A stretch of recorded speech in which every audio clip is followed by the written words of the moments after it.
Bom dia, meus amigos, minhas amigas que estão acompanhando a gente ao vivo, a partir de agora aqui na página do Centro de Tratamento Bezerra de Menezes. Esse é o nosso projeto Papo do Bem. A gente, a cada 15 dias agora, estamos fazendo transmissões ao vivo com a participação de vocês, para estar tirando dúvidas, conversando um pouquinho aí sobre os assuntos que estão no campo da saúde mental, da dependência química, que são as áreas de atuação aqui da nossa instituição. A gente já deixa o convite para você que está assistindo, compartilhe aí a nossa live, marque os amigos que possam se interessar sobre esse assunto, vamos fazer a nossa comunidade crescer cada vez mais e assim a gente pode beneficiar o máximo de pessoas possíveis com essas nossas atividades aqui. Hoje a gente vai estar conversando sobre família e dependência química, né? Como que a gente pode lidar com essa relação entre os dois, quando a gente tem um familiar dependente, o que causa na família, como que a gente pode lidar com esse assunto, como que a gente pode estar... na verdade é uma questão muito complexa essa, né, da relação entre familiares e a dependência química, porque no fim atinge muitas outras pessoas, não só a pessoa que sofre da dependência. Então hoje a gente está aqui com o pessoal da dependência química, eu vou deixar eles se apresentarem, falarem um pouquinho do trabalho deles aqui e a gente vai abrir para perguntas, para vocês estarem participando e deixando as suas considerações sobre o tema. Tá? Então, pessoal, fica à vontade de se apresentar. Dr. Geraldo e o Sérgio aqui, falem um pouquinho do que vocês fazem aqui na instituição. Bom dia a todos, meu nome é Geraldo, eu sou psiquiatra aqui da instituição, do Centro de Tratamento Bezerra de Menezes, atuo na parte de dependência química, juntamente com uma equipe de terapeutas, né, com o objetivo não só de desintoxicar o cliente, como permitir que ele se reintegre socialmente, né? Bom dia, sou Sérgio, terapeuta, né? Faço parte do grupo da equipe da dependência química. Estou aqui há 15 anos na instituição, sou formado em aconselhamento e dependência química pela Uniad, Unifesp de São Paulo, já fiz cursos pelo DENARC e agentes multiplicadores sobre dependência química pelo Senad. Hoje faço faculdade de psicologia, estou a caminho de conseguir mais assuntos e subsídios para poder ajudar, inclusive nessa área que o Conrado falou, né, que o Dr. Geraldo está me dando apoio também, e poder ajudar não só o dependente químico que está em situação crítica, muitas vezes não se conhecendo a doença, mas também para poder ajudar a família a ter um direcionamento, um norte, para poderem se ajudar e buscarem também um alívio maior para essa dor, que muitas vezes não conhece e não tem direcionamento. Então, o meu papel hoje como terapeuta aqui é acolher o dependente químico, mas também acolher o familiar, né? Poder dar um direcionamento, orientação e informação, né? Mostrar caminhos onde que pode se ajudar e tratar o paciente da melhor maneira possível, né? Nosso lema aqui é cuidando da vida com carinho, é um lema muito respeitado e sério, que nós, psicólogos e terapeutas, levamos muito a sério. E estamos aqui para poder ajudar cada um dos seus familiares que estão aqui internados ou possíveis internações também. Obrigado, um bom dia. Perfeito. Então, assim, para começar a nossa discussão, a gente sabe que quando uma pessoa é cometida por dependência química, quando a gente consegue diagnosticar que ela tem a dependência, geralmente ela já está avançando num quadro de tipo ter transtorno, causar transtorno não só para ela mesma, né? Às vezes entra numa briga, o cara gasta todo o dinheiro que tem, o cara ele começa a prejudicar a si mesmo, mas ele começa a prejudicar também a família, né? Então às vezes ele é violento com filho, com mulher, com mãe, com pai. Às vezes ele gasta o dinheiro que estava lá no banco, que a família estava guardando, o cara vende coisas de casa, ele é ausente em relação à família, né? Tipo filho, escola, mulher, né? Dá carinho em casa, essas coisas. Como que a gente pode traçar essa relação aí entre a dependência química e a família para começar a tipo destrinchar esse assunto, né? Por exemplo, quando que a gente começa a perceber que a dependência está afetando essa relação com a família? Como vocês podem falar um pouquinho disso? Bem, do ponto de vista médico, o que eu particularmente percebo é que muitas vezes o problema ele pode ser causa ou ele pode ser consequência, né? O estado mental do cliente, né? É muito complexo dizer de uma forma genérica, porque cada pessoa tem a sua família, tem o grau de participação aí, né, da família, do trabalho, muitas vezes da personalidade, a escolaridade também influencia. Então, o que eu faço, né, é avaliar cada pessoa como um indivíduo singular, apesar de o tratamento ele compreender de uma série de palestras com informações técnicas que possam ser aplicadas para todos. Cada um tem ali as suas questões, né? Não é infrequente na dependência química a gente ter pacientes com outros diagnósticos, né? Como você bem comentou, tanto pessoas com quadros de ansiedade, de depressão, até comorbidades mais graves, como por exemplo doenças psicóticas, doenças do humor, quadros de epilepsia. Então a abordagem ela acaba sendo bastante individual nesse sentido, né?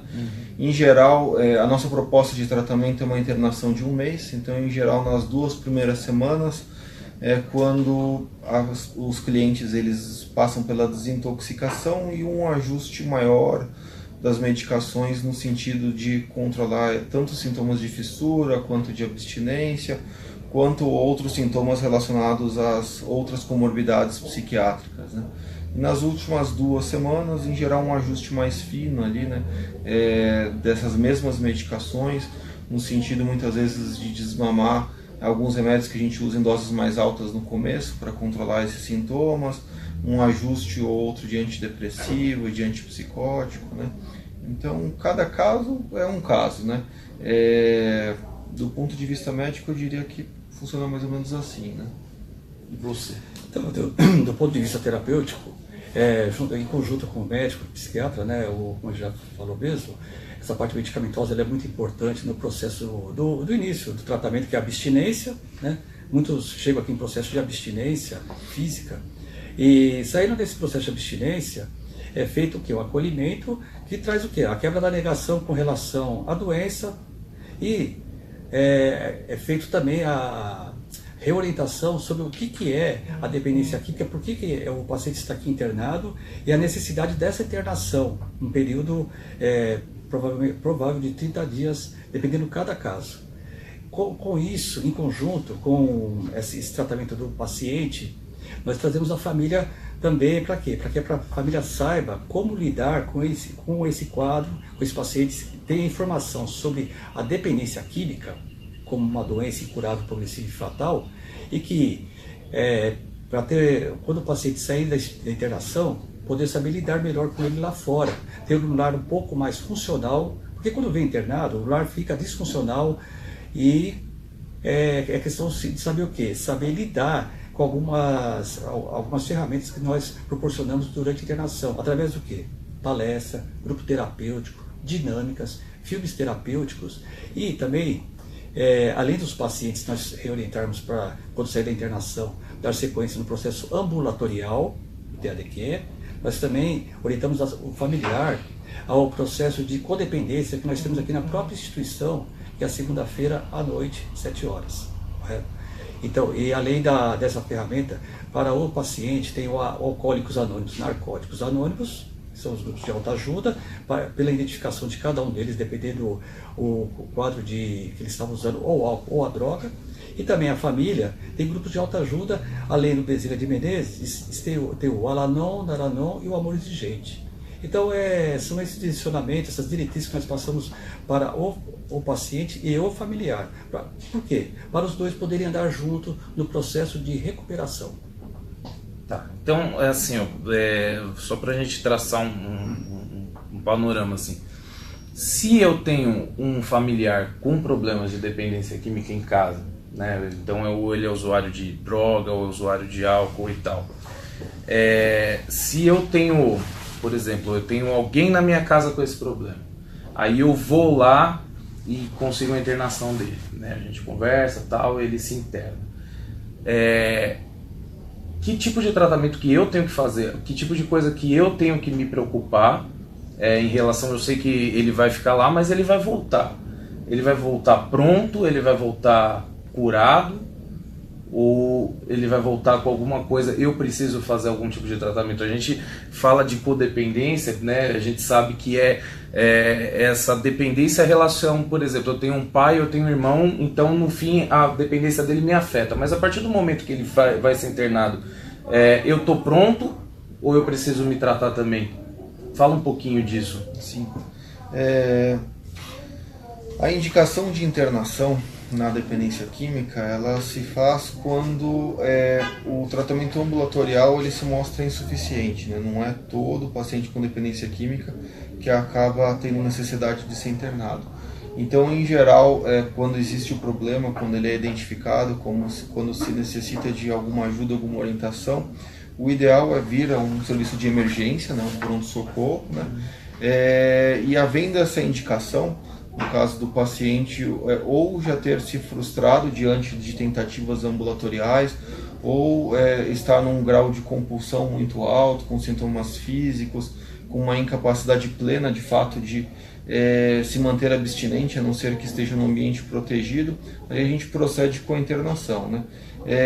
A instituição, ela promove uma série de palestras de psicoeducação em dias específicos, em geral, no próprio dia de programa de família, que é o nome que a gente dá, né? No dia da visita desses parentes ao cliente que está internado. É proposto também, em casos mais graves ou talvez de uma cronicidade maior, daqueles pacientes que já reinternaram, né? De grupos mais específicos de codependência. Mas ainda assim eu diria que apesar de haver uma orientação coletiva a todos, né, nos casos onde existe necessidade, e em geral essa necessidade ela vem através de uma demanda espontânea, né, aquelas famílias mais vulneráveis ou que estão em maior sofrimento acabam nos procurando, a gente passa orientações mais específicas, né. Não é infrequente também o familiar necessitar de algum tratamento, em geral muito mais um tratamento terapêutico do que propriamente medicamentoso, né? Funciona mais ou menos assim, né? Correto. Então, dando sequência do que o Dr. Gelson está falando, essa questão do familiar com dependente químico que nós estamos tratando aqui, é importante essa percepção também do familiar, ele participar desse programa nosso de família, que é feito nas sextas-feiras, porque além do momento que ele vai ter com o seu familiar aqui, ver como é que realmente está o tratamento, o processo de evolução, a melhoria do quadro dele, também existe a questão que nós, terapeutas, nós programamos entrevistas durante a semana para poder colher mais dados específicos do paciente, na particularidade com o familiar, né?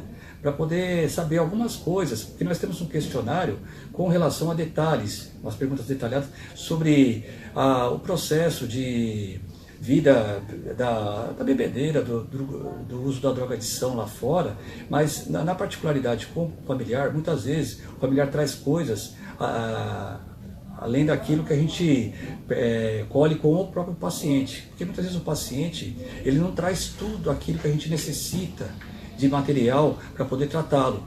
Mecanismos de defesa, negação, tá?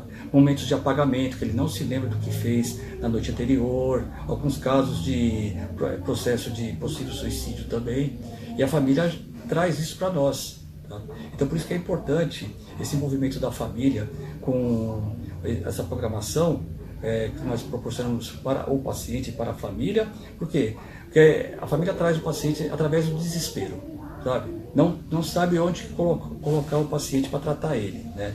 E nesse quadro, quando traz aqui, nós procuramos sensibilizar a família, acalmar a família, mostrar que está no lugar adequado com especialistas para poder tratar a doença do seu familiar, e também que a família compareça para nós podermos dar direcionamento e orientações que possam ajudá-los no futuro a dar sequência nesse processo terapêutico e de melhoria contínua. Perfeito. Isso é uma questão que eu queria até entrar agora. Você falou sobre a família trazer o paciente aqui num momento de desespero. Isso, correto. Que tipo de, assim, a família, ela tem um membro lá que tem dependência química, né? É dependente químico.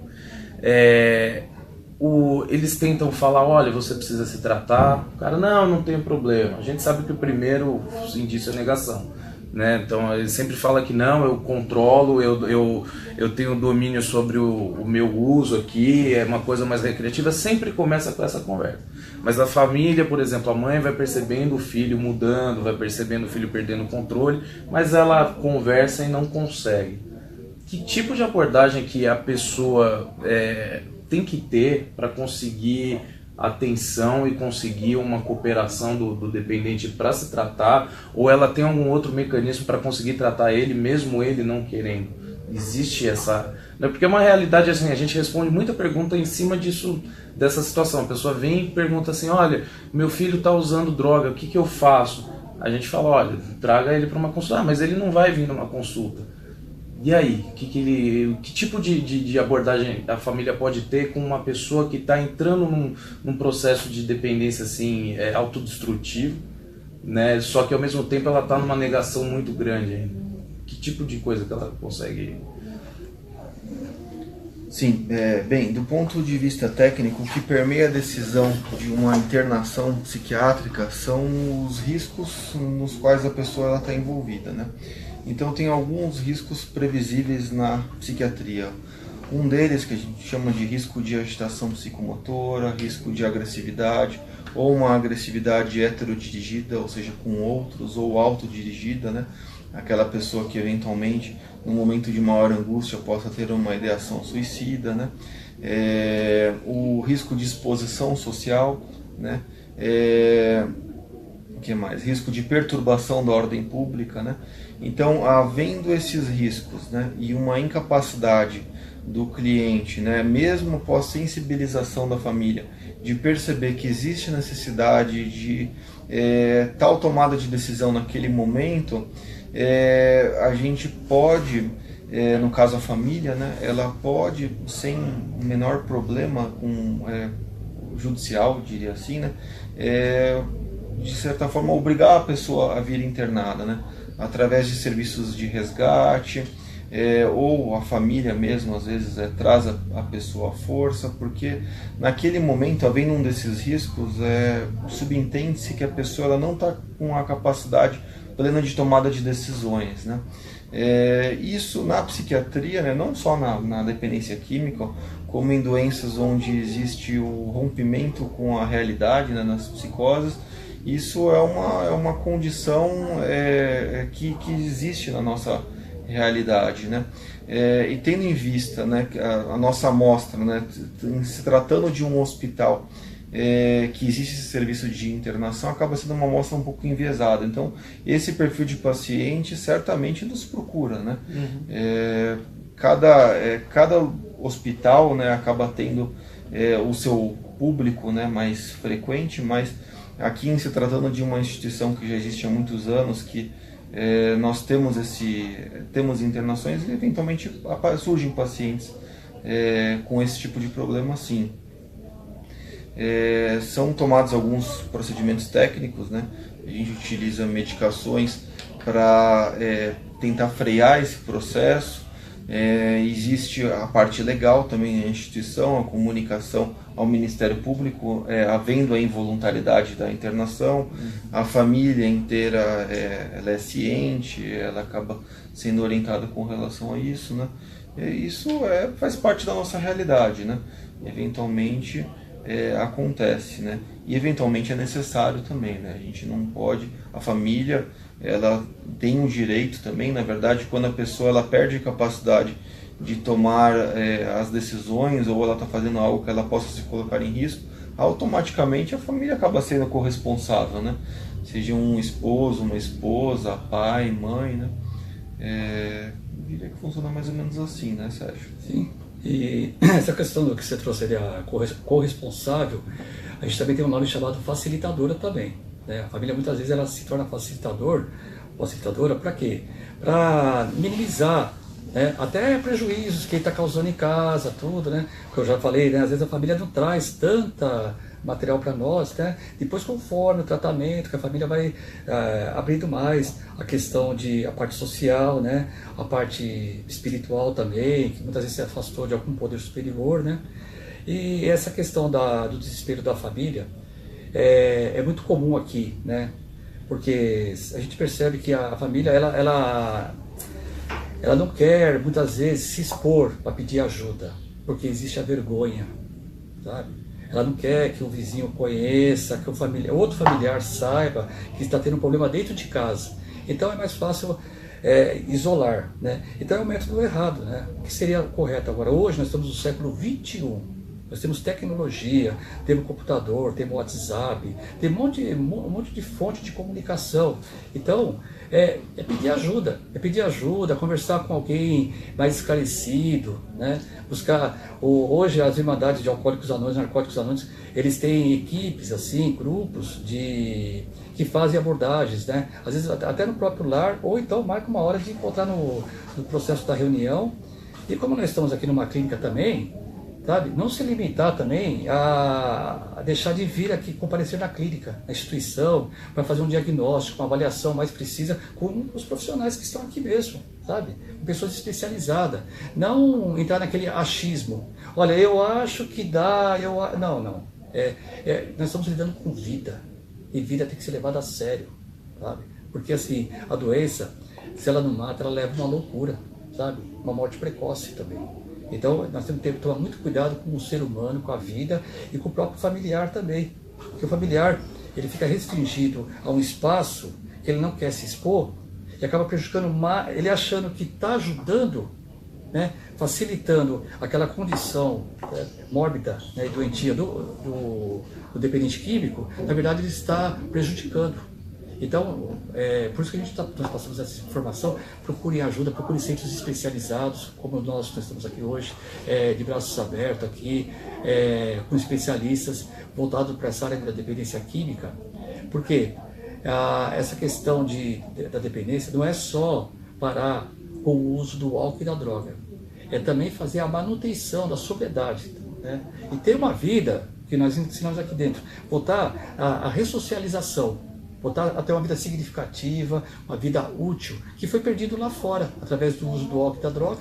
A pessoa deixou de trabalhar, muitas vezes perde o ânimo de voltar a estudar, se especializar e ter uma motivação, até para ter um lazer com a família, um respeito maior com o seu ente querido, né?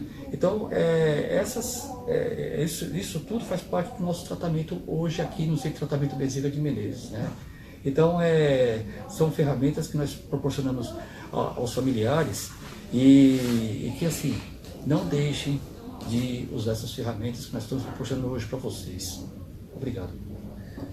Só para fazer o encerramento aqui, logo menos vai dar o nosso tempo, eu tenho uma pergunta assim, que é bastante feita aqui nos nossos canais também, que é o seguinte: muita gente não sabe separar quando que começa efetivamente a dependência, né, um quadro de dependência. Tipo, tem muita mãe que liga aqui preocupada sobre o filho estar bebendo, sobre o filho estar usando algum tipo de droga, por exemplo, está fumando maconha, mas ela não sabe até que ponto é recreativo, até que ponto está causando dano, até que ponto que ele já é um dependente. Existe alguma forma de identificar uma dependência? Tipo, em que momento que eu consigo falar isso aqui está sendo prejudicial? Já passou da cerveja de fim de semana? Já passou do beber socialmente? Já passou do uso de droga recreativo? Que momento que vira uma dependência, né? E aí... E assim, eu queria já emendar uma pergunta, aí vocês aproveitam para fazer.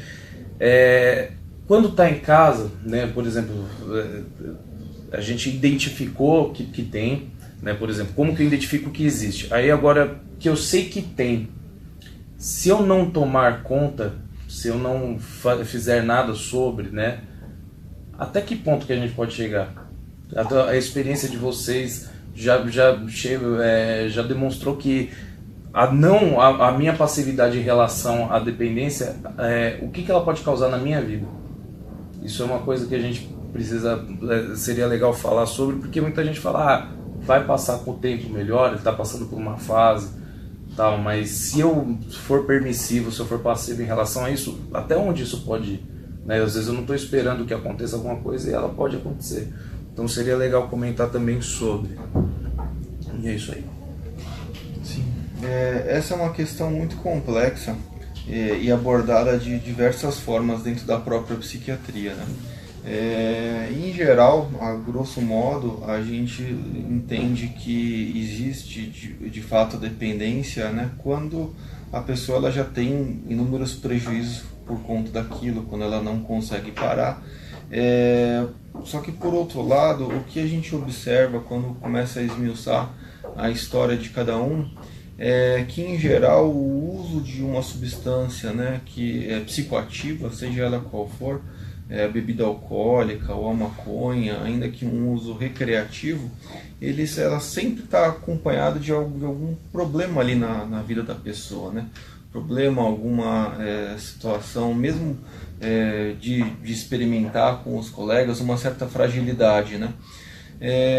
Então eu diria que enquanto família, né, a atenção ela deve ser muito grande nesse sentido, e sempre buscar uma ajuda, ainda que o uso pareça recreativo, que pareça estar no começo, porque para a dependência se instaurar, né, mesmo no caso do uso recreativo, é uma questão de tempo, né? São inúmeras histórias que a gente ouve, cada uma com a sua particularidade, mas a forma como tudo começa é mais ou menos a mesma, né? Claro que tem sempre um ponto fora da curva, mas sempre começa mais ou menos do mesmo jeito, né? Então eu acho que desde o princípio, né, mesmo aquela pessoa que está fazendo, digamos assim, um uso recreativo, ela tem que ser orientada, né? Tem que ser mostrado para ela o que pode acontecer, né? No caso da persistência daquele uso, né? Perfeito. Então, do lado terapêutico, assim, que eu já tinha falado, né, a doença, ela é uma predisposição orgânica acima de tudo, né? Ou seja, pela Organização Mundial da Saúde, né? Uma doença biopsicossocial. E o que acontece? Começa, às vezes, num ato, né, de liberdade. Começa, depois caminha para o hábito e afunda na necessidade. Né? Essa é a caminhada do dependente químico, afunda na necessidade, né? E muitas vezes o que acontece, essa mudança, pela primeira pergunta que você fez, né? Essa mudança, ela começa a vir progressivamente, porque a doença ela é sutil e ela é traiçoeira, sabe? Porém tratável, sabe? Só que muitas vezes, como não conhece, o que acontece? Uma das características é o isolamento. O dependente químico começa a se isolar, ele começa a ficar antissocial, ou fica agressivo também. Porque começa a vir um processo de abstinência, né, inconsciente, que ele não percebe e a família não percebe. Então ele começa a perder o controle e a família quer ter o controle sobre o dependente químico. E não consegue. Então fica uma situação muito difícil dentro do próprio lar. Né? E começa a ter casos de violência, de agressões verbais. No início, alguns casos progridem para agressão física, né? E começa a quebrar as coisas, começa a subir coisas dentro de casa, alguns casos também, tá? E a família começa a ver que está tendo mudança de hábitos. Começa o quê? Alguns perder o trabalho, chega atrasado, começa a perder o interesse por estudo, por um lazer de final de semana, que era normal, que era costumeiro, né? E começa a administrar seu tempo mais para quê? Por causa do uso do determinado químico, né? Então isso causa o quê? Vem aquela certa preguiça, sabe? Aquele estresse emocional, nada tá bom, um desconforto físico e emocional também. Então essa caminhada do próprio dependente, que a família pode ficar alerta, né, dessa mudança, porque a família conhece, já sabe da vida dessa pessoa que está dentro do lar no convívio. De repente tem uma mudança e pensa, peraí, está deixando de sair, está deixando de estudar, o trabalho ali não está se fixando muito, está instável no próprio trabalho, né? E é questão de tempo para a doença se instalar e começar a ter esses prejuízos maiores, né, significativos, né? E outra questão também, Conrado, você falou de até onde a gente, se eu for permissivo em relação a essa questão, até onde que a gente pode ter prejuízo? Então, muitos prejuízos, questão dessa parte a parte da integridade física, inclusive, né? Mães, esposa, filhos, certo? Por quê? Porque que nem o doutor falou assim, essa parte da psiquiatria, ela entra forte também, né? Muitos entram num quadro que às vezes não percebem, né? O quadro que eu falei do próprio pagamento, né? E fazem coisas que depois, na hora que eles entram em processo de sobriedade, né? Que eles entram numa ressaca emocional, física, aí que eles começam a vir o quê? Sentimento de culpa, né? E muitas vezes situações que poderiam ter sido evitadas lá atrás, né? Até pela própria família ter percebido isso, procurado ajuda, então poderia ter evitado maiores prejuízos na frente. Não é só materiais não, sabe? É materiais, espirituais e emocionais também, né? Porque a doença engloba todos esses três fatores, físico, mental e emocional, né? Que está ligado com o espiritual também. Perfeito. Bom, como você disse, é uma doença progressiva, então a gente não deve esperar melhora se a gente não fizer nada. Meio que isso, né? A gente pode definir isso aí. Bom, beleza. Já deu o nosso tempo aqui, até passamos um pouquinho. Eu vou deixar o convite para vocês aí que acompanharam o nosso tema. Esse tema aqui, na verdade, dá papo assim para bastante tempo. Meia horinha acaba sendo pouco, mas já fica o convite para vocês voltarem. Logo menos a gente remarca uma data aí e divulga para vocês, para a gente conversar um pouquinho mais sobre essa questão de dependência química e família. Você que acompanhou aí, marca o amigo que você crê que esse tema pode ser importante para ele. Você conhece alguém que está passando por alguma situação, marque esse vídeo que pode ser esclarecedor para ele. A gente fica aberto aqui pelos nossos canais para continuar tirando dúvidas de vocês, não só pela internet. Você pode entrar em contato aí no 11 4344 2222 e pedir para orientação por esse telefone que a gente fornece para você se tiver alguma dúvida, algum problema para resolver. A gente está no Facebook, está no Instagram, tem um canal de atendimento via WhatsApp, então você fica à vontade de conversar com a gente e pedir o auxílio que for, que a nossa equipe está aqui à disposição para tirar dúvidas para vocês. E só lembrando que terça sim, terça não, nós estamos ao vivo aqui, cada vez com um tema diferente. Você está convidado a participar, comentar, compartilhar, participar da nossa comunidade. É muito importante a participação de todos vocês para que a gente consiga cada vez mais disseminar informações sobre tanto saúde mental quanto dependência química e evitar que as famílias sofram aí por falta de informação, por falta de saber o que fazer. Então, qualquer coisa que vocês ouvirem falar de família que está passando por algum aperto, não pensa duas vezes, manda entrar em contato com a gente, manda assistir os nossos vídeos,